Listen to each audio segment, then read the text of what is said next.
Hi friends, അസ്സാം വലൈക്കും. ബിസ്മി കിച്ചണിലോട്ട് എല്ലാവർക്കും സ്വാഗതം. ഇന്ന് നമ്മൾ 2 നേന്ത്രപ്പഴം വെച്ചിട്ട് ഹെൽത്തി ആയിട്ടൊരു സ്നാക്കിൻ്റെ റെസിപ്പി ചെയ്യുന്നത്. അപ്പോൾ നമുക്കിത് എങ്ങനെയാണ് തയ്യാറാക്കുന്നത് നോക്കാം. അതിനായിട്ട് ഇവിടെ 2 നേന്ത്രപ്പഴം എടുത്തിട്ടുള്ളത്. ഈ പഴത്തിൻ്റെ തോലൊക്കെ കളഞ്ഞ് നമുക്ക് ചെറുതായിട്ടൊന്ന് കട്ട് ചെയ്ത് ഒരു പാത്രത്തിലേക്ക് ഇട്ട് കൊടുക്കാം. അപ്പോൾ ഒരു നേന്ത്രപ്പഴം 4ആയിട്ട് കീറിയതിന് ശേഷം ചെറുതായിട്ട് കട്ട് ചെയ്തെടുക്കുകയാണ് ചെയ്യുന്നത്. അപ്പോൾ പഴുത്തിട്ട് തോലൊക്കെ കറുത്തിട്ടുള്ള നേന്ത്രപ്പഴമൊക്കെ ആണെങ്കിലും വലിച്ചെറിയേണ്ട ആവശ്യമില്ല. നമുക്ക് ഇതുപോലെ നല്ല അടിപൊളിയായിട്ട് സ്നാക്ക് തയ്യാറാക്കി എടുക്കാൻ പറ്റും. അപ്പോൾ നല്ല പഴുത്ത പഴം ആകുമ്പോൾ മധുരത്തിൻ്റെ അളവിൽ ചെറിയൊരു വ്യത്യാസമൊക്കെ വരും. അപ്പോൾ അതനുസരിച്ചിട്ട് ചേർത്താൽ മതി. ഇപ്പോൾ ഞാനിവിടെ ചെറുതായിട്ട് കട്ട് ചെയ്തെടുക്കുന്നുണ്ട്. അപ്പോൾ 2 പഴവും ഇതുപോലെ തന്നെ ചെറുതായിട്ട് കട്ട് ചെയ്തെടുക്കാം. ഞാൻ 2 പഴം ഇവിടെ ചെറുതായിട്ട് കട്ട് ചെയ്തെടുത്തിട്ടുണ്ട്. ഇതിവിടെ മാറ്റി വയ്ക്കാം. ഇനി നമുക്കിതിലേക്ക് മധുരത്തിന് ആവശ്യമായ ശർക്കര എടുക്കാം. 1 ഉണ്ട ശർക്കരയാണ് എടുത്തിട്ടുള്ളത്. ശർക്കര 250 ml കപ്പിൽ 1 കപ്പ് വെള്ളം ഒഴിച്ചിട്ട് നമുക്കിതൊന്ന് മെൽറ്റ് ചെയ്തെടുക്കാം. ഞാൻ ഹൈ ഫ്ലെയിമിൽ തന്നെ വെച്ചിട്ടാണ് മെൽറ്റ് ചെയ്തെടുക്കുന്നത്. ഫ്ലെയിം ഓണാക്കി കൊടുത്തിട്ടുണ്ട്. നമുക്കിതൊന്ന് മെൽറ്റ് ചെയ്തെടുക്കാം. അപ്പോൾ അത് ശർക്കരയൊക്കെ നന്നായിട്ടിവിടെ മെൽറ്റായി വന്നിട്ടുണ്ട്. അതിവിടെ മാറ്റി വയ്ക്കാം. എന്നിട്ട് ഇതിലേക്ക് നമുക്ക് ഒരു പാൻ മാറ്റിയിട്ട് ഇതിലേക്ക് വേറൊരു പാൻ വെച്ച് കൊടുക്കാം. എന്നിട്ട് ഇതിലേക്ക് പാനൊന്ന് നന്നായി ചൂടായി വരുമ്പോൾ ഇതിലേക്ക് നമുക്ക് 1 ടേബിൾ സ്പൂൺ നെയ്യ് ചേർത്ത് കൊടുക്കാം. നെയ്യൊന്നും മെൽറ്റായി വരട്ടെ. ആ സമയത്ത് നമ്മളിവിടെ കട്ട് ചെയ്ത് വെച്ചിട്ടുള്ള നേന്ത്രപ്പഴം കൂടി ചേർത്ത് കൊടുക്കാം. ചേർത്തിട്ട് നമുക്കിതൊന്ന് വഴറ്റിയെടുക്കാം. വഴറ്റിയെടുക്കുമ്പോൾ ഒരു മീഡിയം ഫ്ലെയിമിൽ വെച്ചിട്ട് വഴറ്റിയെടുത്താൽ മതി. ഇപ്പോൾ ഹൈ ഫ്ലെയിമിൽ വെച്ചിട്ട് വേണമെങ്കിലും വഴറ്റിയെടുക്കാം. അപ്പോൾ നമ്മൾ അടുത്ത് തന്നെ നിന്നിട്ട് എപ്പോഴും ഇളക്കി കൊടുത്തുകൊണ്ടിരിക്കണം, അല്ലെങ്കിൽ കരിഞ്ഞു പോകും. ഞാനൊരു മീഡിയം ഫ്ലെയിമിൽ വെച്ചിട്ടാണ് ഇതൊന്ന് വഴറ്റിയെടുക്കുന്നത്. ഈ ഒരു പരുവത്തിൽ ആയാൽ മതി. ഈ ഒരു പരുവത്തിലാകുമ്പോൾ ഞാൻ ഫ്ലെയിം ഒന്ന് ലോയിലേക്ക് മാറ്റിയിട്ടുണ്ട്. ഇനി നമുക്ക് ഈ ഒരു പരുവം മാത്രം മതി. ഇനി ഇതിലേക്ക് നമ്മൾ മെൽറ്റ് ചെയ്ത് വെച്ചിട്ടുള്ള ശർക്കരപ്പാനി ചേർത്ത് കൊടുക്കാം.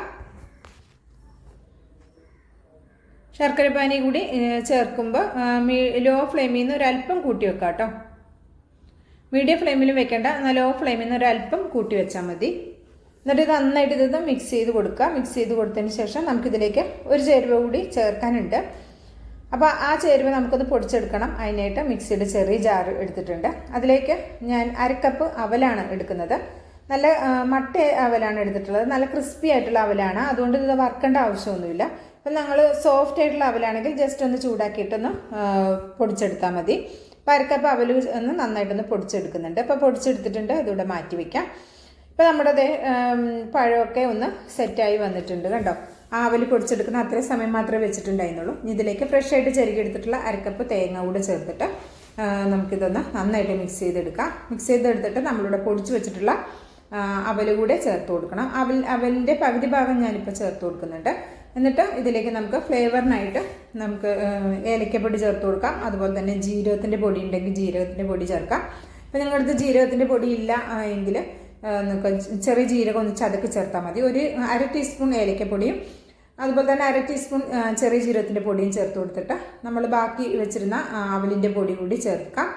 എന്നിട്ട് ഇത് ലോ ഫ്ലെയിമിലാണ് ഇപ്പോൾ വെച്ചിട്ടുള്ളത്. എന്നിട്ടിത് നന്നായിട്ടൊന്ന് മിക്സ് ചെയ്തെടുക്കാം. ഈ അവലിൻ്റെ പൊടി നമ്മുടെ ബാക്കിയുള്ള ശർക്കരപ്പാനിയൊക്കെ വലിച്ചു കുടിച്ചോളൂ കേട്ടോ. അപ്പോൾ കറക്റ്റായി വന്നോളൂ. ഇപ്പോൾ 2 നേന്ത്രപ്പഴം എടുക്കുമ്പോൾ ഉള്ള അളവാണ് ഞാൻ എല്ലാ ചേരുവകളും പറഞ്ഞിട്ടുള്ളത്. അപ്പോൾ കൂടുതൽ നേന്ത്രപ്പഴം എടുക്കുകയാണെങ്കിൽ എല്ലാ ചേരുവകളും കൂട്ടിയെടുക്കണം. 2 നേന്ത്രപ്പഴം 1 ഉണ്ട ശർക്കരയും എടുത്ത സമയത്താണ് നമ്മൾ 1/2 കപ്പ് അവലെടുത്തത്. അവൽ കൂടുതൽ എടുക്കരുത്. അപ്പോൾ പിന്നെ ഒരുപാട് ടൈറ്റായി പോകും. കഴിക്കാൻ അവലിൻ്റെ കുത്ത് വല്ലാതെ ഉണ്ടാവും കേട്ടോ. അപ്പോൾ അതൊന്ന് ശ്രദ്ധിക്കണം. 1/2 കപ്പ് ഈ പറഞ്ഞ അളവിൽ തന്നെ എടുത്താൽ മതി. ഫ്ലെയിമൊക്കെ ഓഫാക്കിയതിന് ശേഷം ഇതൊന്ന് ചെറുതായിട്ട് ചെറുങ്ങനെ ഒന്ന് ചൂടാറാൻ വെച്ചിട്ടുണ്ടായിരുന്നു. അപ്പോൾ ചെറുങ്ങനെ ഒന്ന് ചൂടാറി വന്ന സമയത്ത് ഇതൊരു ബൗളിലേക്ക് മാറ്റി കൊടുക്കാം. അപ്പോൾ നല്ലോണം ചൂട് ആറി തണുത്ത് ഇങ്ങനെ വരേണ്ട ആവശ്യമൊന്നുമില്ല കേട്ടോ. ഇതിലേക്ക് ഒരു 10 കാഷ്നട്ട് ചെറുതായിട്ടൊന്ന് കുത്തി എടുത്തിട്ടുണ്ട്. അതുകൂടെ ചേർത്തിട്ട് നമുക്ക് ഇതുപോലെ നന്നായിട്ടൊന്ന് മിക്സ് ചെയ്തെടുക്കാം. അപ്പോൾ വീഡിയോ കണ്ടുകൊണ്ടിരിക്കുമ്പോൾ തന്നെ വീഡിയോ ഇഷ്ടമാകുകയാണെങ്കിൽ ഒരു ലൈക്ക് തന്ന് സഹായിക്കാൻ മറക്കരുത്. വീഡിയോ ഇഷ്ടമാക്കുകയാണെങ്കിൽ ഒരു ലൈക്ക് തരാൻ തീർച്ചയായിട്ടും മറക്കരുത് കേട്ടോ. കാണുമ്പോൾ തന്നെ ഒരു ലൈക്ക് തന്ന് സപ്പോർട്ട് ചെയ്യാനും മറക്കരുത്. അപ്പോൾ വീഡിയോ ഇഷ്ടമാകുകയാണെങ്കിൽ നിങ്ങളുടെ അഭിപ്രായം കമൻറ്റായി അറിയിക്കാനും മറക്കരുത്. അപ്പോൾ ഇതുപോലെ ഞാൻ നന്നായിട്ടൊന്ന് കുഴച്ചെടുത്തിട്ടുണ്ട്. ഇത് നമുക്ക് ഇഷ്ടമുള്ള ഷേപ്പിൽ റെഡിയാക്കാം. ഞാൻ ഉരുട്ടിയിട്ടാണ് ഇങ്ങനെ ഉണ്ട പോലെ ഉരുട്ടിയാണ് എടുക്കുന്നത്. നിങ്ങൾക്ക് ഏതെങ്കിലും ഒരു ഷേപ്പർ ഉണ്ടെങ്കിൽ അതിൽ വെച്ച് ഷേപ്പാക്കി എടുക്കാവുന്നതുമാണ്. കൂടുതൽ ഏതെങ്കിലും നല്ലൊരു ഷേപ്പിലൊക്കെ എടുക്കുകയാണെങ്കിൽ കുട്ടികൾക്ക് കാണുമ്പോൾ ഒരു ഭംഗി ഉണ്ടാവും കാണാൻ. അപ്പോൾ അവർക്ക് കഴിക്കാനും ഒരു ഇൻട്രസ്റ്റ് ഉണ്ടാവും. ഇത് ഒരെണ്ണം കഴിച്ചു കഴിഞ്ഞാൽ പിന്നെ നമുക്ക് പ്ലേറ്റ് കാലിയാവുമെന്ന് അറിയില്ല. കുട്ടികൾ സ്കൂളിൽ വരുന്ന സമയത്ത് അവർക്ക് കഴിക്കാൻ കൊടുക്കാം. സ്കൂൾക്ക് സ്നാക്കായിട്ട് കൊണ്ടുപോകാൻ പറ്റും. നല്ല അടിപൊളിയായിട്ടുള്ള ഹെൽത്തി ആയിട്ടുള്ള സ്നാക്കാണ്. ഇഷ്ടമായിട്ടുണ്ടെങ്കിൽ ട്രൈ ചെയ്ത് നോക്കണം. അഭിപ്രായം അറിയിക്കണം. ലൈക്കും ചെയ്യണം കേട്ടോ. ലൈക്ക് ചെയ്യാൻ മറക്കരുത്. ലൈക്കും ചെയ്യണം. ബിസ്മി കിച്ചൺ എന്ന യൂട്യൂബ് ചാനൽ സബ്സ്ക്രൈബ് ചെയ്ത് കാണുന്ന എൻ്റെ എല്ലാ പ്രിയ കൂട്ടുകാരും ഒന്ന് സബ്സ്ക്രൈബ് ചെയ്തിട്ട് അടുത്ത് വരുന്ന ആ ബെല്ലൈക്കൺ ഒന്ന് എനേബിൾ ചെയ്ത് വെച്ചാൽ നമ്മളിടുന്ന വീഡിയോസിൻ്റെ നോട്ടിഫിക്കേഷൻ നിങ്ങളിലേക്ക് കറക്റ്റായിട്ട് എത്തുന്നതായിരിക്കും. അപ്പോൾ ഇൻഷാ അല്ലാഹ് അടുത്ത നല്ലൊരു അടിപൊളി വീഡിയോ ആയിട്ട് എത്തുന്നതായിരിക്കും. എല്ലാവർക്കും നന്ദി, നമസ്കാരം.